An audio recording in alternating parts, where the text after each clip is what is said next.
So I was born and raised in Puerto Rico. I moved here after high school. I wanted to pursue a career in musical theater. That was not what I ended up doing. So when I moved here, I was the only person in my family here. Everybody else is still in Puerto Rico. So I was alone, and everybody around me was studying theater and doing what I wanted to do, but I was not. So I went through a really hard time of depression. I just didn't want to interact with people just because going outside was a constant reminder that I wasn't doing what I wanted to do. I was just drowning in my own sorrow and frustration, and I just stopped going to church altogether. A couple of years down the road, I got an internship at a company that co-produces the Tony Awards. And for the first time in a long time, I was like, okay, I guess God's here. It came full circle, and I was back to working in what I loved. It was just through a different path. And I was like, okay, clearly I should have been listening to you. And I wouldn't have had to go through all that depression and all that sorrow had I just followed what your plan was and not what I wanted the plan to be. I had made a New Year's resolution for 2018 that I wanted to go back to church. And I was like, okay, I'm gonna Google churches near me. And C3 came up. So I went that Sunday, and it just clicked. It was home. It was just like meant to be. Since I started coming to C3, I feel like I've built a closer relationship with God that I didn't have before. I talk to him a lot more than I used to before. I serve on team, which I never did. Part of my purpose is to lead people to God, lead people to come to the church.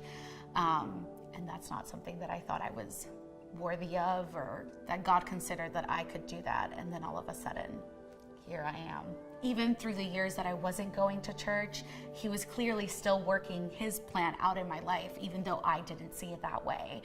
And I was never left alone, even though so many times I felt alone and I wanted to be alone. But he was clearly listening to what was happening in my heart, and the fact that he has brought me to a church where now I can still be myself even with the issues that I face is just incredible. They were talking about our inner struggles in our soul, and he mentioned depression. When service ended, the lady that had been sitting right next to me during service pulled me aside, and she was like, "Are you Claudia?" And I was like, "Yes." And she was like, Can I talk to you for a second?" And I was like, "Sure." And she was like, "During service, God kept telling me to put my hand on your shoulder, and I didn't do it because I was like, she doesn't know me. She's gonna think it's weird." And I was like, "Feel free to put your hand on my shoulder. It's totally fine." So she put her hand on my shoulder, and she started praying for me. And she was like, "God wants me to let you know that he's never gonna let you go through that dark period of depression again."